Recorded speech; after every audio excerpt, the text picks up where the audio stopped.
마태복음 5장 11절 말씀을 보면 나로 말미암아 너희를 욕하고 박해하고 거짓으로 너희를 거슬러 모든 악한 말을 할 때에는 너희에게 복이 있나니 그랬어요. 여러분이 예수님을 붙잡고 살아가면요, 사람들이 여러분에게 욕을 하고 여러분을 박해한대요. 내가 예수님 믿는 거를 드러내지 않으면 박해당하지 않아요. 내가 예수님 믿는 거를 아주 은밀하고 비밀스럽게 혼자 믿으면 박해당하지 않겠죠.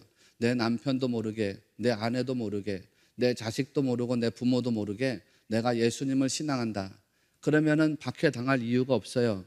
그런데 내가 예수님 믿는 것이 드러나면 박해를 당한대요. 비밀이라고 하는 것은 언제나 감춰질 수는 없죠. 언젠가는 드러나게 돼 있어요. 그래서 우리가 예수님을 붙잡고 살아가면 박해가 시작된대요. 남편으로부터 박해가 시작되고 아내로부터 박해가 시작돼요. 가족들로부터 박해가 시작되고 이웃으로부터 박해가 시작돼요. 사람들이 여러분에게 욕을 할 거래요. 그런데 그쯤은 참아낼 수 있습니다, 목사님. 예수님 믿으면 그 정도쯤은 참아내야죠.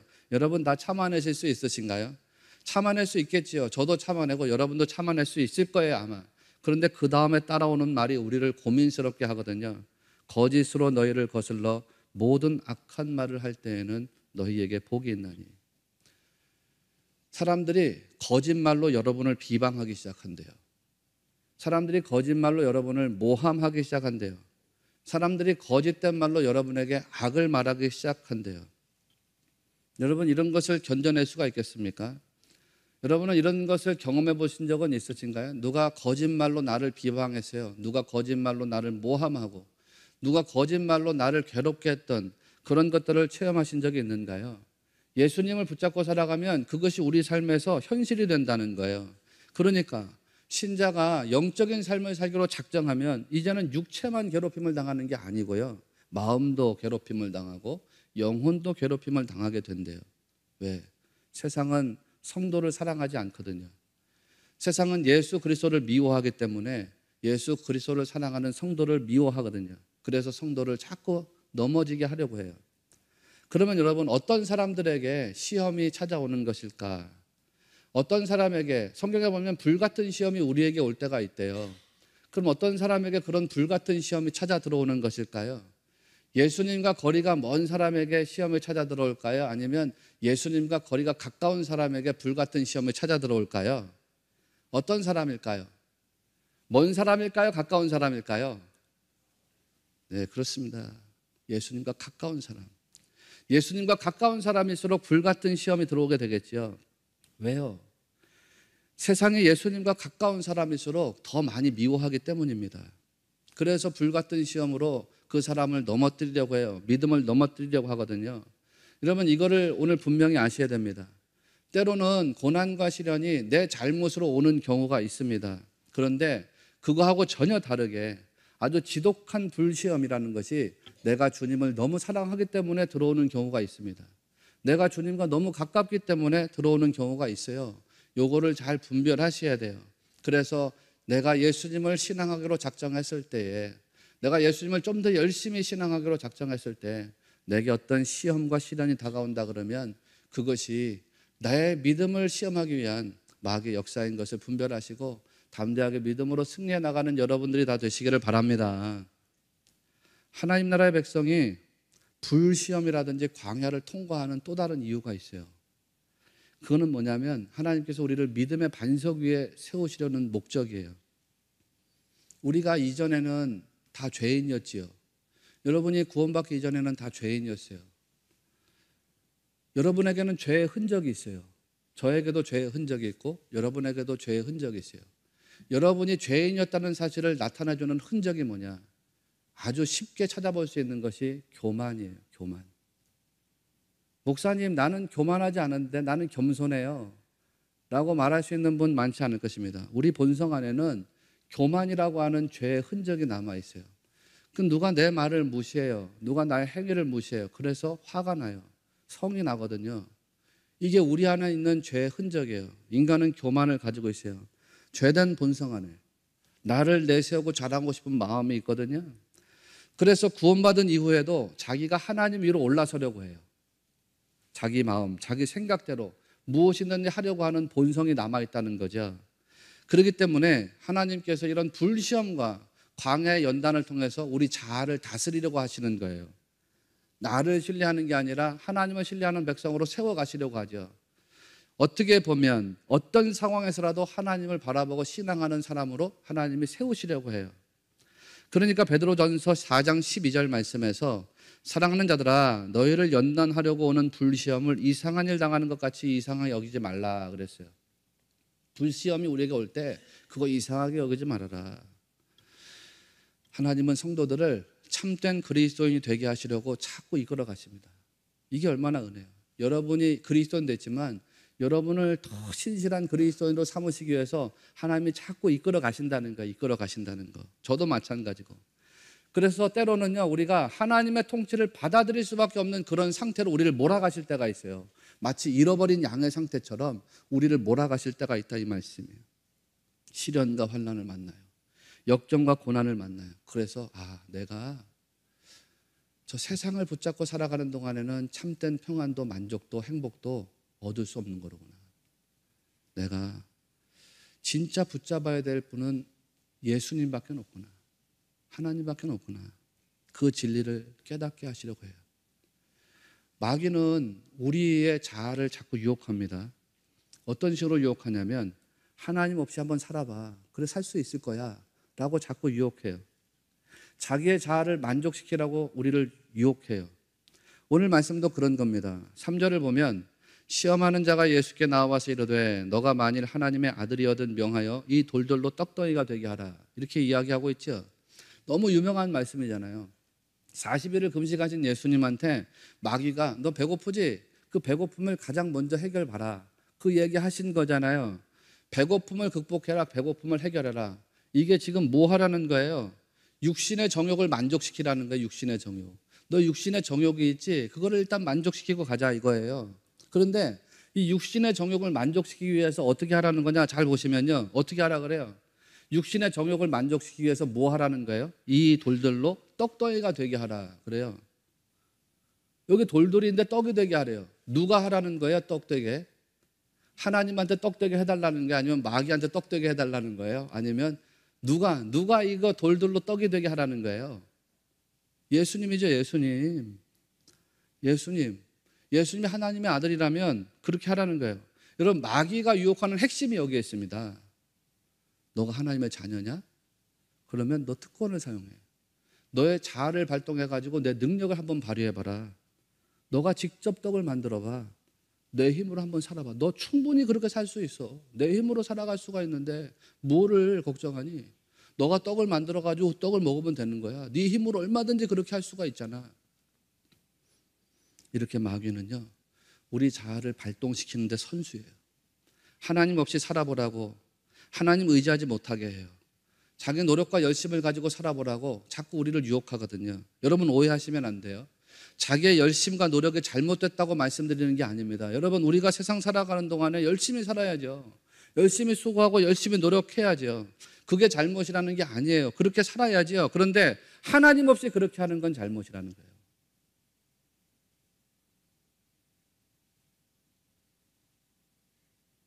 너 혼자 힘으로도 얼마든지 살 수 있는데 무슨 기도가 필요하냐?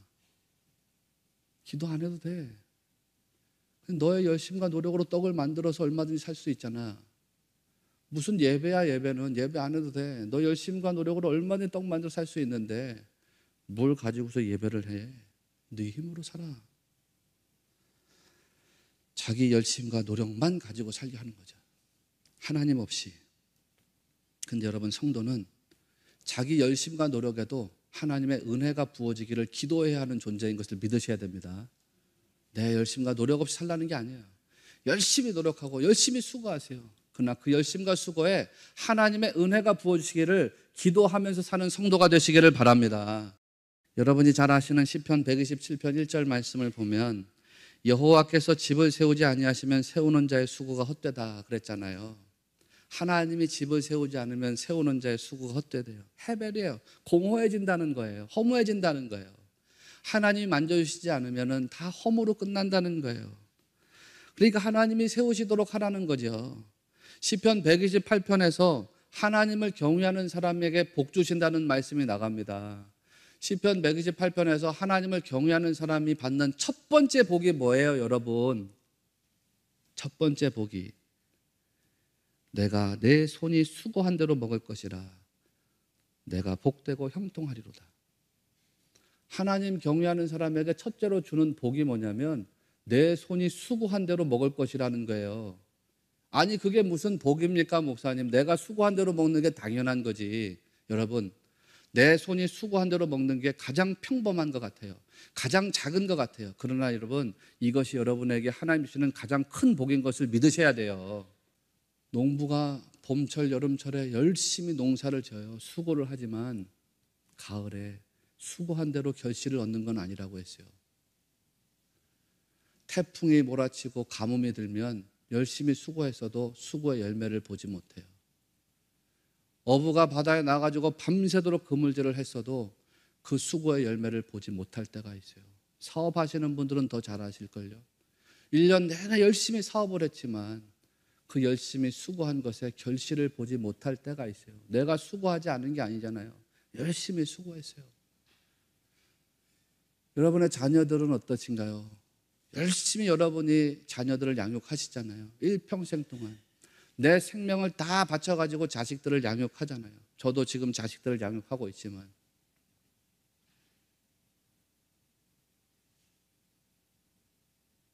그런데 그 수고가 다 결실을 보는 건 아니란 말이에요. 죄송하지만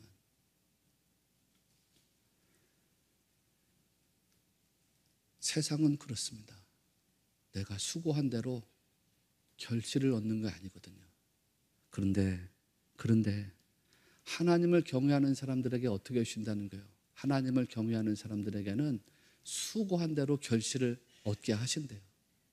너무 평범한 것 같지만 수고한 대로 결실을 얻게 하시는 것이 다시 말씀드리지만 하나님 여러분에게 주시는 가장 큰 은혜고 축복인 것을 믿으셔야 됩니다. 왜요? 내가 수고한 대로 결실을 얻어야 보람이 있는 거 아니에요. 인생 살만 나네 진짜. 나 수고한 대로 결실을 얻었네. 그러니 여러분들이 손대시는 것마다 여러분 수고하시는 것마다 하나님 은혜 안에서 정말 풍성한 결실을 맺게 되시기를 주님의 이름으로 축복합니다. 그러니까 지금 예수님께서 자기 힘으로 사는 건 잘못된 것이라고 선언하시는 거예요. 아담의 경우에는 육신의 정욕에 여지없이 무너져 버렸잖아요. 그런데 예수님은 말씀으로다가 그 육신의 정욕을 정복해 버리신 거예요. 4절을 보시면 사람이 떡으로만 살 것이 아니요 하나님의 입으로부터 나오는 모든 말씀으로 살 것이라 하였느니라 그랬잖아요. 사람이 떡이 없어도 살 수 있다 그렇게 말씀하신 게 아닙니다. 이거 오해하시면 안 돼요. 사람이 어떻게 떡이 없이 살 수가 있어요? 떡도 있어야 살지. 사람이 떡이 있어야 살아요. 먹고 사는 게 있어야 살아요. 그런데 그거로만 사는 사람은 사람이 아니라는 거예요. 떡으로만 사는 것은 짐승하고 다를 바가 없다는 거예요. 짐승들은 어떻게 살아요? 육신의 양식만 가지고 삽니다.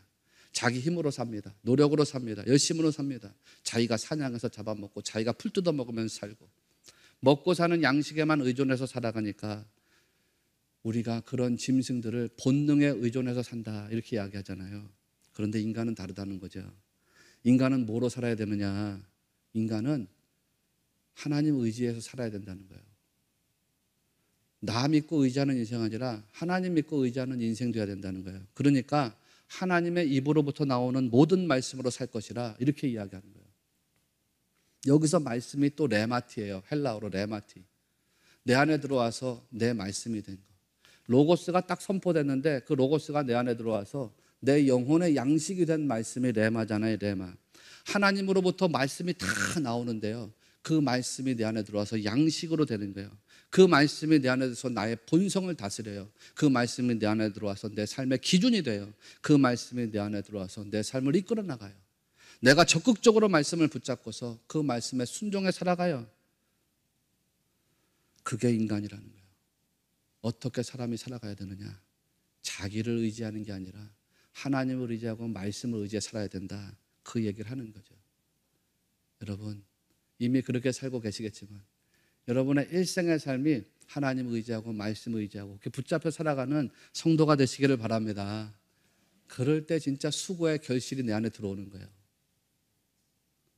끝으로 항상 함께 하시는 하나님을 신앙하라는 거예요. 예수님도 자기 본성을 뛰어넘기 위해서 그럼 광야에서 시험 받으신 것이냐? 그게 아니에요. 예수님은 자기 본성을 뛰어넘으려고 시험 받으신 게 아니에요. 왜냐하면 예수님은 참 하나님이시면서 참 인간이니까. 그럼 뭘 보여주려고 하는 거냐면 예수님은 옛 아담의 실패를 뛰어넘었다는 거예요. 예수님은 옛 아담의 본성을 뛰어넘은 그런 시험을 치르셨다는 것을 우리에게 보여주려고 해요. 구약에서 아담은 마귀의 시험에 넘어지고 굴복했습니다. 아담이 선악과를 따먹을 때 창세기 3장 6절에 보면 이런 말씀이 나와요. 먹음직도 하고 보암직도 하고 지혜롭게 할 만큼 탐스럽기도 한 나무라 그랬어요. 먹음직도 하고 보암직도 하고 지혜롭게 할 만큼 탐스럽다. 뭘 이야기해요? 육신의 정욕을 이야기하고 보암직도 하다. 안목의 정욕을 이야기하고 지혜롭게 할 만큼 탐스럽다. 이생의 자랑을 이야기해요. 아담이 거기서 무너졌어요. 육신의 정욕에, 안목의 정욕에 무너지고 이생의 자랑에 무너졌어요. 이스라엘 백성들도 여러 가지 시험에 실패했거든요. 그런데 우리를 구원하시는 예수님은 그거를 극복하셨다는 거죠. 그 시험 넘으셨다는 거예요. 육신의 정욕에 대해서는 제가 앞에 말씀드렸습니다. 육신의 정욕, 사람이 떡으로만 사는 게 아니라 하나님의 말씀으로 사는 것, 거기에서 이야기했어요. 그 다음으로 따라붙는 게 뭐냐면 이생의 자랑이거든요. 마귀가 예수님을 거룩한 성의 꼭대기에 세웠다 그랬죠. 그리고 6절에 보면 너가 만일 하나님의 아들이어든 뛰어내리라 그랬어요. 그러면 하나님께서 천사들 동원해 가지고 너를 받아줄 거야, 그 얘기를 하고 있어요. 마귀가 우리에게 이렇게 유혹할 때가 있습니다. 너가 만약에 하나님의 자녀라면, 너가 만약에 무슨 권세를 가지고 있다면, 너가 무슨 만약에 재산을 가지고 있다면, 너가 무슨 만약에 지식을 가지고 있다면 한번 이렇게 살아봐라. 너가 만일 어떤 거를 가지고 있다면 한번 이렇게 살아봐라. 너가 만약에 이걸 가지고 있어, 그러면 그거를 한번 내세우면서 살아봐라. 자기를 자랑하게 만들어요. 자기의 소유를 자랑하고 자기의 어떤 세속적이고 속물적인 것들을 자랑하게 만들어요. 그런데 예수님께서 마귀에게 이야기하는 거죠. 7절. 주 너의 하나님을 시험하지 마라 그랬어요. 참 이상하지 않아요, 여러분? 야, 뛰어내려라. 그럼 하나님의 천사가 받아줄 거야. 근데 예수님이 그거 갖다가 너 하나님 시험하지 마, 그렇게 이야기하고 있어요. 예수님 뛰어내리는 게 왜 하나님을 시험하는 일일까요, 여러분? 이미 알고 계시는가요? 예수님 뛰어내리는 게 하나님을 시험하는 일이래요. 왜요? 하나님이 주도하시는 게 아니라 인간이 주도하는 일이기 때문입니다. 우리가 그럴 때가 있거든요. 하나님, 내가 이 정도를 할 테니까요, 하나님 이 정도는 나한테 해주셔야 됩니다.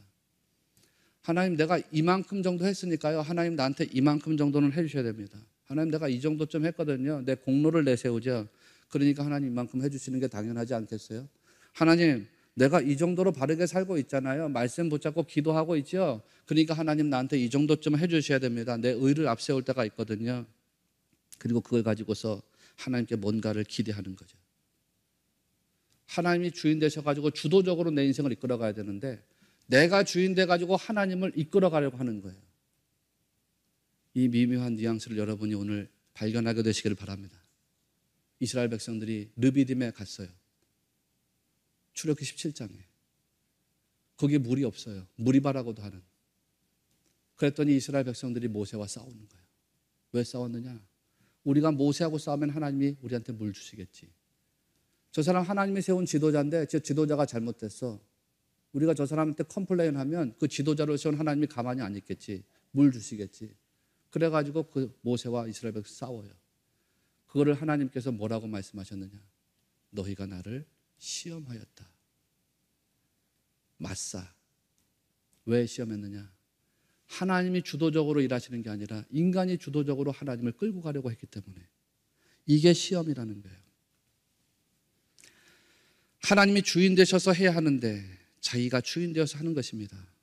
하나님은 이런 것을 하나님을 시험하는 행위라고 이야기합니다. 인생의 주인이 하나님이시거든요. 성도는 절대로 이걸 잊어버리면 안 되겠지요. 그런데 내 인생의 주인이 나인 것처럼 인생의 주도권이 하나님께 있거든요. 그런데 내 인생의 주도권이 내게 있는 것처럼 말하고 내게 있는 것처럼 행동한다. 그것이 바로 하나님을 시험하는 사람이라는 거예요. 내가 내 인생의 주인인데 내가 이렇게 하고 싶으니까 이렇게 하는 게 맞지. 내가 저렇게 하고 싶으니까 저렇게 하는 게 맞지. 이렇게 내가 인생의 주인인 것처럼 주도권을 행사하는 거, 말하고 행동하는 거, 그게 하나님을 시험하는 행위라는 거죠. 여러분, 내 인생의 주권이 하나님에게 있음을 여러분 확실하게 믿고 인정하시지요. 그걸 믿으셔야 됩니다. 레오날드 레이브닐 목사님이 이야기했다 했잖아요. 하나님은 우리의 파트너로 일하기를 원하지 않으시고 하나님은 우리의 주인으로 일하기를 원하신다. 이게 성경이 가르치는 가장 핵심적인 주제입니다.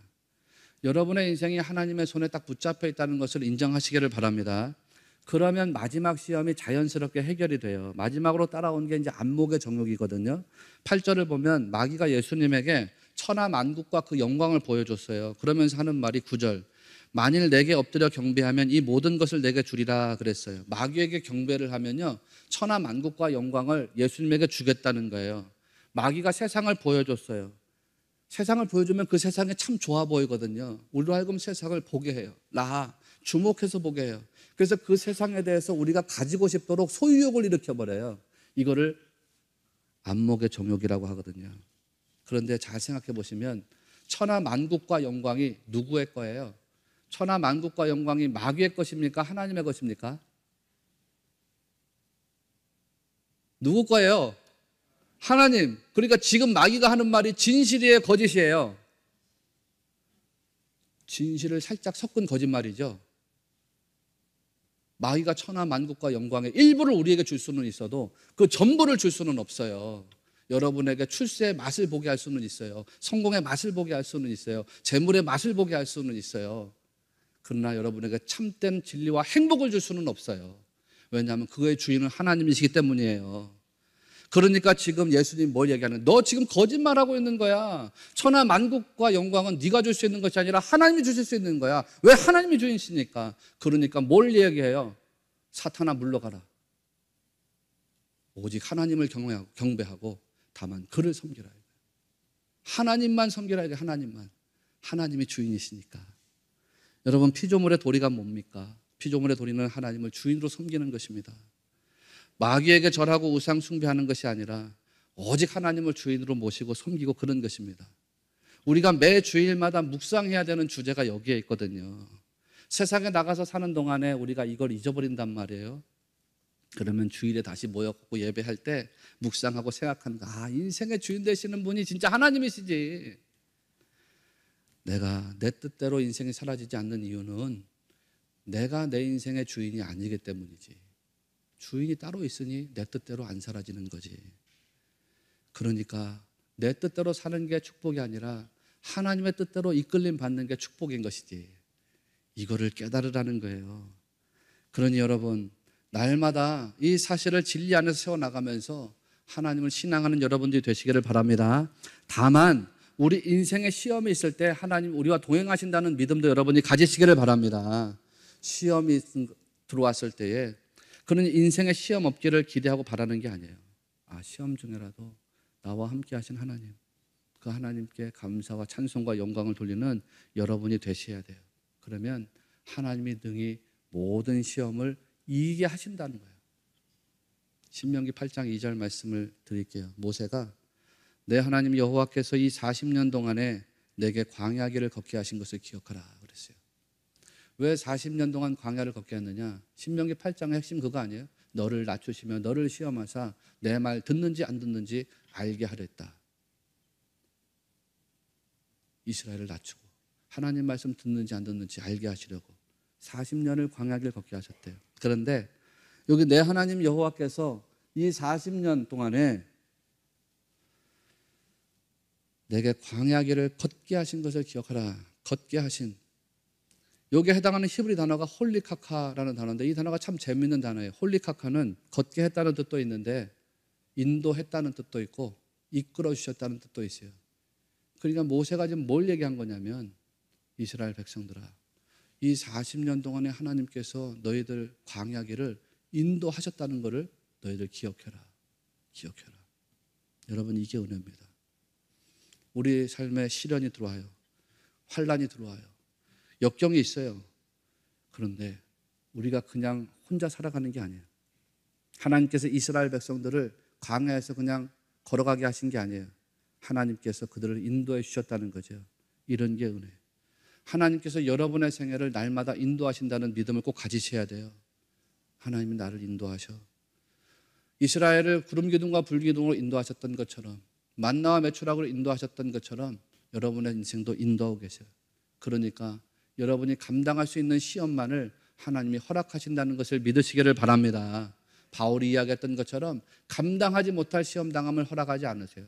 또 시험 당할 때는 피할 길을 내셔서 그거를 감당하게 하신다고 했어요. 이 믿음을 가지고서 여러분 하나님 주인 되심을 날마다 선언하시고 거기에 이끌림을 받는 복된 성도들이 되시기를 주님의 이름으로 축원합니다.